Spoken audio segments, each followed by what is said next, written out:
We love hip I'm gonna hop. put y'all onto some new music over here just quickly because I've been seeing this guy pop up on the timeline a lot. Have you ever heard of this guy Goatlife? Mm-mm. I've seen him. I don't know if the post that he's doing on like some of these guys' pages are like paid posts and stuff like that because there's no shame in that. No shame. But like, I don't know, bro. I've seen a way more than just on like what it seems like paid post type shit. This guy right here. This is on Toronto Rappers. Goat Life drops a new single 5 a.m. in the 6. These days. But something before I play it, I was like, he's rapping. Okay. You know what I'm saying? So I'm gonna play it off of the Toronto Rappers clip here. They'll do whatever for you to notice them. Even if they end up in the cells where a knife or gun. Nigga want a handout, wouldn't even let him count this money. You really wanna join them out? Go and take a life or something. When they can't throw dirt on you, they gon' talk about your people. Who am I to judge when I'm a man who flooded you? Who am I to judge when I'm a man who shot people? I don't really take body threats, cause if you bleed, we both equal. 24 hours in a day, and you ain't using. RPR, I'm still screaming, no excuses. I just parked up the S-Class, jumped in a Cadillac. My wrist more than a brick of soft, got Louis Prada mix match. I'ma carve the wall up before I stuff it in the mattress. Gotta know whether it's now or then, I'm ready for the action. Katie called me for a 10 in a blizzard, I made it happen. I'm brushing shoulders with millionaires, last year I was sleeping with crackers. This shit is trials and tribulations, please don't call it practice. Niggas die and get life every day, the game's tragic. It's 2 p.m., what you mean lock up right now? My lawyer on the phone and we was talking about trap. I get flashbacks of gas flashing. These days, they'll do whatever for you to. So, yeah, I was pleasantly surprised because I'm seeing the mask and I'm like, all right, what are we gonna get here? Fuck the ops, da da da da. And there is kind of some of that in there, but like in a skillful way. Maybe we got hope for a new artist in the city, bro. No, that was pretty good. That was pretty good. I like the now I'm with millionaires. Last year I was sleeping with crackheads. Mm-hmm. Yeah, that line made you chuckle. Yeah. But I'm just like, when he says sleeping, does he mean like he was in the trap like overnight, or does he mean like Could be both. Yeah. Could be both. Sometimes they get knocked down. That is true. I thought it was good. It had like a UK kind of vibe, real pain music. Yeah. He wasn't trying too hard, and it seemed like everything he said was real or relatable for him. Mm-hmm. Yeah, I think there's definitely potential here. What ends is he from? I don't know, bro. I'm literally, we follow each other and we've spoken in the DMs before.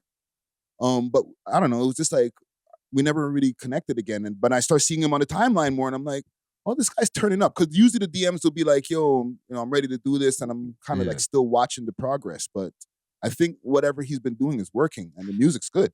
Is that a problem that one of the first questions that probably most people are going to ask is like, what ends is he from? It's a regional thing. You know what I'm saying? Outside of Toronto, people are not going to care what specific part of Toronto. Actually, maybe. You know why? And you're right. Maybe that is a problem. But in a subconscious way, I was almost trying to identify him and qualify him to affirm his lyrics. It's like, okay, what ends are you from? Because he's saying some stuff that's like, I don't want to say pretty blunt and street, but if you realistically look at the words, it sounds like, okay, he's a street dude. What streets? Like what ends? He could be from somewhere in a different city. Either way, it sounds like he's a street dude. So I'd want to like affirm that. Yeah, it's a valid question, but I also understand natural why it sounds problematic. But it's a valid question because if you're talking all of this stuff and then like we find out you're like from Richmond Hill, we're going to be like, you really get down like that, bro? But the thing is, there are like new ends emerging. Like there are ends that aren't necessarily name brand, but they rep like a certain intersection and you've never heard of them before, but like they're all gangster. Yeah. And like, what about Regent Park? Like, it's been mostly like renovated, but once they completely do it over, would mans be able to still claim that as an ends? That's true. You can't really... You might be able to, if you were there back in the days before it changed, you can still claim that and be like, yo, it's changed now. But if you're like a YN that's come up in Regent Park, you can't be like, yo, Regent. It's like, nah, bro, it's condos everywhere. I see like white girls going to Starbucks and shit. Yeah, it depends on the era that you're claiming. Yeah. Really? Yeah. 20 and up, you can't be like, or 20 or 18 and up, you can't be like, yo, I'm from Regent. You know what I'm saying? If you're like Lil Barrett is like the cutoff. Okay, Mhm. okay. You know what I'm saying? Because he's still in his 20s, but like he still got to see like his old music videos have like Regent still intact. You know what I'm Yeah. saying? And also finding out what end someone is from, especially for a rapper, it Mm. almost gives you an idea of, in a sense, who their ops are, who their allies are, like who they Yes. affiliate with, if they're from like a name brand block. But that's when you're getting regional. Yes. You know what I'm But saying? Toronto rap is pretty regional, low key. Yeah, but like thinking outside of Toronto, like for people when they check back and they're like, okay, you're from Toronto, they're not necessarily going to ask what ends, but if you tell them and there's some kind of history behind that end, like Jane and Finch, when Mm. Pressa goes around America and he's like, I'm from Jane and Finch.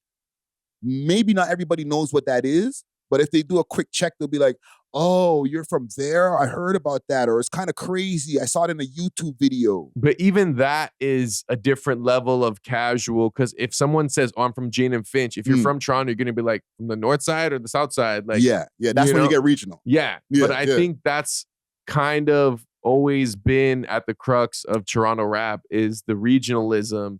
And I think every ends almost had like its little era. It's not just a Toronto rap thing, bro. It's a Yeah. rap thing, bro. New Like, York has like Bronx versus Queens. big time. Mhm. Yeah. Man's are like, if you're in the Bronx, you barely ever go to Brooklyn. It's on the other side of the city, to be honest. It takes like 2 hours to go to Brooklyn by subway. You know what I'm saying? From the Bronx. Mm. So it's like Fat Joe and all those guys aren't doing all of the stuff with Jay-Z and them mans back in the days and shit. You know what I'm saying? Like they're in complete different areas, bro. And they rep their areas. They rep parts of Brooklyn. You know what I'm Yeah. saying? Brownsville. It's like, that's in Brooklyn. I saw a video of someone saying you're not from Toronto if you just rep Toronto or something like that. That's or like, the thing. You know, like you're not Yeah. just like Toronto, the whole city. Like you're going to big up your ends Yeah, or yeah, your yeah. region. Maybe whatever borough you're from, you could rep like, oh, Pickering or Scarborough, whatever. But it's usually even more specific to the locale. But what about Drake? Drake was able to do it, but he also gave specific individual community shout outs within the city Mm. as well as the city as a whole. Yeah, and he leaned on the East End mans. I'm there with these guys. You see them in the video. So even if he's not from there, like, they claimed him. Mm-hmm. And then he has songs talking about going out there to smash things. You know what I'm saying? Is Forest still in Toronto? Yeah. It definitely is. It's uptown. It's like, where's that? Like North Young? No, it's like Bayview and Eglinton? no. It's like Bathurst and St. Clair area. Okay, okay. okay. Is there any ends around there? Like what would be the closest ends? It's to a that? neighborhood. I wouldn't say it was an ends. Well, No, no, Bathurst like- is- Dufferin and St. Clair is like an ends. So how come we didn't claim that? He went to school over there at Dufferin, I think, for a second. He's been in ends. He was living on Weston before he went to before his mom moved into the Forest Hill house. Yeah. And even though they were in Forest Hill, like, wasn't he kind of the sole provider? I think his mom got sick or something. He was working on Degrassi, kind of paying Yeah. for everything. Basically, And I think they were like, it was like being poor in a rich neighborhood. I can relate. All right. Or not rich neighborhood, but I. So you say they started from the bottom? And now Pause. he's here. Nah, bro. I think it's hard to say from the bottom because we've seen very trenchy origin stories in the city. Mm. But I don't think he started super privileged like a lot of people will dismiss him and say. Like, I still think, The man was He on had it TV as a tough. child. What do you mean he didn't start privilege? but that's still like being on TV in Canada isn't like a ticket to fame, bro. Actually, more times it's a ticket to like mediocrity, fam. Like, nah, bro. I know enough mans that were on what's that dance show that not the next, I think it's like The Next Step or something. okay. That's a show that was out here and that launched enough of their careers. You know But- what I mean? Knowing Canadian television, right? Like, we've seen so much Canadian TV shows. The majority of those actors don't really cross over, and then they end up just getting regular jobs. And it's like, oh, Yeah. you were on YTV back in the day. Oh, you were on Family Channel, but Now like you're now talking- you're just regular. You talk about the VJs and them too, like the actual. Not even actors. Not enough of the case, some of them, but that's the same with the American actors as well. There's Look- enough Canadian actors that were able to make a good living. You know what I mean? But like, Mm. to what avail? Like, never to crossing over in the way Drake did. Like, I'm trying to think like Life with Derek. Like, you'll see that guy on a TTC bus right now. You know what I'm Today's saying? special. That's before y'all time, but today's special. Like Jeffrey and I forgot the woman's name, the light skinned chick. I don't know if they're like in other forms of media now, but I don't know if they're up like that. Even bro. Carlos from YTV. Remember Carlos, the YTV host? Like, mad local lore. Like, but it so This is the just most because Drake local was on, podcast ever. just because Drake was on a Canadian TV show, that didn't guarantee him. I'm not saying it guaranteed him, golden but ticket you're to saying he fame. didn't have any privileges. I'm saying that is a major privilege. Any ghetto youth would have loved to have the opportunity to make that bread. Because now, enough mans, their dukes were sick and they didn't have that check coming in from the TV to help with that. Well, I And never so- said he wasn't privileged at all. I just don't think he was super privileged in the same way people paint him out to be. But And- obviously, he probably had connections due to his mother's lineage as well. I'm not going Yes. to dismiss that as privilege, or even just being light skinned in the black community is seen as privileged, right? And also keep in mind those shows got that show got syndicated. Yeah, Degrassi, that's Yeah. a big show. It was bro. on Nickelodeon. It's not one of them idiot shows. But Yeah. look at the other Degrassi actors and actresses. I'm just saying, if it was Enough just of a the- matter of being on Degrassi, all of them would have reached some sort of similar Yeah. level. But What's only Snake and one of them. Reel's doing right now. Like, look at them. They're living regular lives. I think being on Canadian TV is almost like more times you're like cursed to fail. Like, Not fail, but I think it's like you're going to kind of- peak. you live in mediocrity Exactly. as That's what far I as like said. being an entertainer. You're not like, oh, now I just live in a mansion and I'm just living off of my residuals. But I think that's all Canadian entertainment. Like, shout out to Classified. Mm, But if you were to compare him to like any, because that's a legendary Canadian rapper, yeah. if we were to compare him to a legendary American rapper, you would say it's some mediocre shit.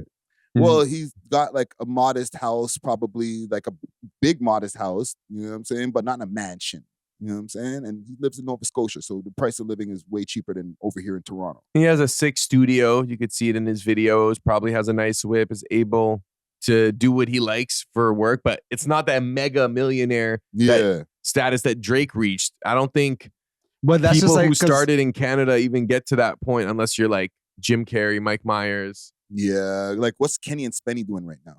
Funny enough, I actually just watched a documentary on them. Mm, Okay, Spenny, they both made a bag, mm. but Spenny just blew his bread because like he looked, he had a drinking problem. Okay. You know what I mean? That tracks. So That's pretty Canadian. yeah, so that kind of messed up some of his bread, and then the rest of his bread, one of his cousins or got him into like a Ponzi scheme. Oh, man. But fortunately, Kenny, who Loki was always like, The smarter one. He was Yeah. the tall one, right? he was the one that was making Spenny do the weird shit. Okay. He was the short, little, grimy looking Yeah, one. yeah, exactly. Okay. So he wrote some episodes for South Park. He got some work in LA. Wow. Yeah, and basically he kind of linked back up with Spenny to kind of help him out. They did like a little tour. Mm. But Spenny was wilding. He was doing prostate exams on stage Damn. for the fans. Yeah. And then COVID, they brought back like another version of their show. Mm. And then so Kenny has kind of just been like, I guess, propping up Spenny, but they're doing all right. Okay, so one of them ruined his life, and the other one had an okay life and still had to work hard Yeah. and go to LA. I'm just saying, when you look at But that's- Drake and Canadian TV, because he was able to pivot into a whole new lane, he did something that the majority of people on Degrassi were not able to do. But anybody in entertainment has to work hard. If you don't think that Drake has to work hard or Kai Cenat or all these guys, Mhm. like just because they make an exorbitant amount more, that doesn't mean that like there's not work that comes with it. You know what I mean? Like, the man had to go on like the crazy tour, then he had to go on the Magneta Max Win or whatever. Anita Max Ween. In Australia, like you don't think he wanted to just go on easy in his friggin' Toronto mansion? The or man whatever? has like stomach issues and shit. He told us. Yeah, so like these guys do work hard. That's what I'm saying. Like his upbringing, like we're saying, started from the bottom. Like he was working hard, paying the bills for his Dukes, Canadian TV, and then simultaneously pursuing his dream of being a rapper. But that's he had a way further head start than most of the them growing up in the trenches, where like they don't have no TV show, no Jewish background. They're not even in the in the community to go to the proper school. They have to go to some rundown school. You know what I mean? Like Compton shit, you know what I'm so saying? I feel like he He had a bit of a head start. No, exactly. He had a bit of a head start. still. Okay, yeah, I could see. I don't know. It could just sounds see like that. somebody familiar to me. You know, maybe about 5, 6. And you know? then when Drake was introduced to the music industry, he was introduced by the greatest rapper at the time. Like, But he earned that spot. Like it was Mans Like Friday and his community that were rejecting Drake. No, it and- wasn't me, man. But it was you and your boys. It was my boys. It wasn't me. Okay, but either way, like Sorry, I just threw them under the bus. he was just a local rapper trying to get respect. And at the time, I don't know why this became like a Drake story. Salute to Goat Life. like, We segment. fuck with you, Goat Life. Yeah, salute to Goat Life. We went super left. No, but you guys rejected him as a whole of the community. Maybe not you individually. Yeah, right. And then eventually he got. How did he get in But touch I with don't- Trey is that- Songz in him? is that true though? Because he has tracks with JD Era and all those guys. Yeah, So- but those guys were part of his crew. okay, so I'm saying, did everybody reject him, or was it just a certain subsect of the city? I think it Okay. was the majority of the existing rap scene. And just In the to, city. just to be clear, and salute to JD Era, he knows this too. He wasn't part of the gangster community. So it I was feel like them mans who were like, oh, we street niggas. So I feel like, yeah, the street mans didn't accept him, but Yeah. the more industry, the more they kind of maybe took a liking to him. So Hold he'd on, be like hold on, Connor hold on. Price today. Hold on. I gotta correct some stuff too, because he always had Young Tony, aka O.W.O.L Hush, and he was considered a super street niggas back then. So that was like his foot in the door, so to speak. Like okay, he was knows part of that Tony. crew with JD Era and all them, the wise guys. Mhm. Young Tony was part of that crew, and there was the lore of Young Tony getting shot at the time and all types of shit. So he was in the streets, and the videos he's got all red on and stuff like that. Salute to you, Hush. I ain't, it's out there. But like, that was street credibility right there. So he needed some sort of proximity. Like it wasn't like he was full on miskeened like a Connor Price. No. Like, Connor Price, like, salute to Connor Price, but like, he'd be hanging out with like Hawaii Mighty and all these like cool people that nobody who might have a gun on them type shit. You know what I'm saying? Like, Drake is always, even if it wasn't like the G-Way mans, there was Young Tony that might have a gun on him. Probably did at them times. You know what I'm saying? And maybe even Bishop and them mans might have had it on them. You know what I'm saying? They're Bishop Section 6. Right? So he was repping a hood. So Started from the bottom. started from the bottom. I'm not gonna argue, guys. anymore. We spent too long on this topic. Turn it up. Woo! They would argue every month, bro. He's trying to get it on his own. Working That's all in his night. argument with his Duke about sandwiches and stuff. Let me get the tuna. That's something I just joke about, right? Getting a sandwich. Have you seen that video? Okay, let's get off of this topic here. We Thanks love for hip watching. hop. If you enjoyed this video, please make sure to check out these other videos on the screen and make sure to like and subscribe. We love hip hop.